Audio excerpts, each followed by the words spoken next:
कल हम लोगों ने पढ़ा था जंतुओं का वर्गीकरण और आज हम लोग पढ़ेंगे पौधों का वर्गीकरण। अच्छा, पौधों का जो वर्गीकरण है वो किस आधार पर करते हैं? तो पौधों का वर्गीकरण हम 3 आधार पर करते हैं। पहला हमारा है पुष्प के आधार पर, दूसरा हमारा है आकार के आधार पर, तीसरा हमारा है आयु के आधार पर। समझ में आया? पुष्प के आधार पर पौधों का वर्गीकरण किया जाता है, आकार के आधार पर पौधों का वर्गीकरण किया जाता है और आयु के आधार पर पौधों का वर्गीकरण किया जाता है। तो पहले हम पढ़ने जा रहे हैं पुष्प के आधार पर पौधों का वर्गीकरण। तो पुष्प के आधार पर पौधों को 2 भागों में बांटा जाता है।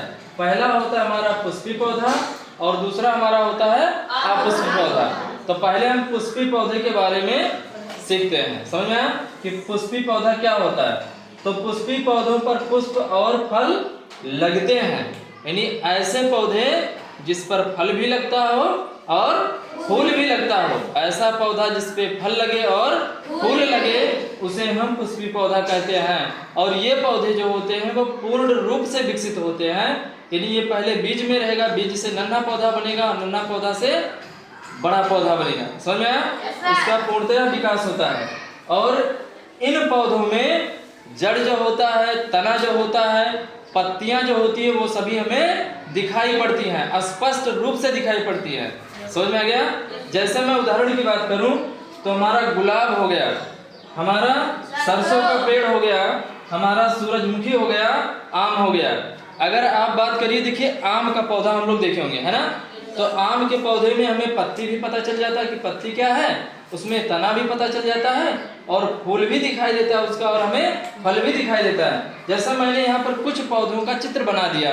एक मैंने बनाया है सरसों का पेड़ है एक, और एक हमारा पौधा है सूरजमुखी का पौधा।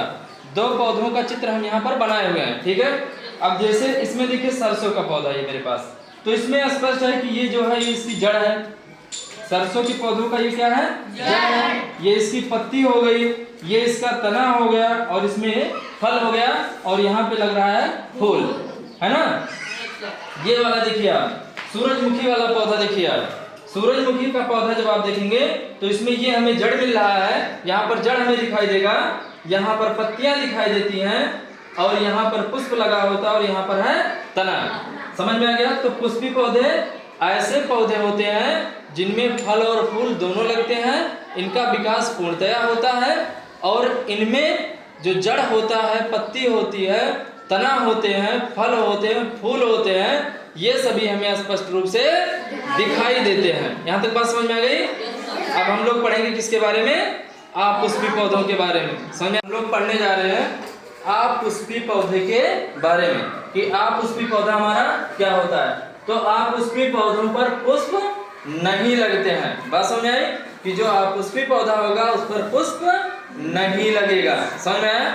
और इसकी एक खासियत ये भी होती है कि इसमें जड़, तना, फल, फूल आदि का अभाव होता है। अच्छा, इसके अंतर्गत कौन कौन से पौधे आते हैं? कवक हो गया, शैवाल हो गया, फर्न हो गया, अपुष्पी पौधों के अंतर्गत आते हैं। अच्छा, अपुष्पी पौधा का एक खासियत और भी होता है कि अगर इसमें फूल नहीं लगेगा तो इसमें फल भी नहीं लगेगा। बात समझ में आ गई? तो ये था हमारा क्या? अपुष्पी पौधा।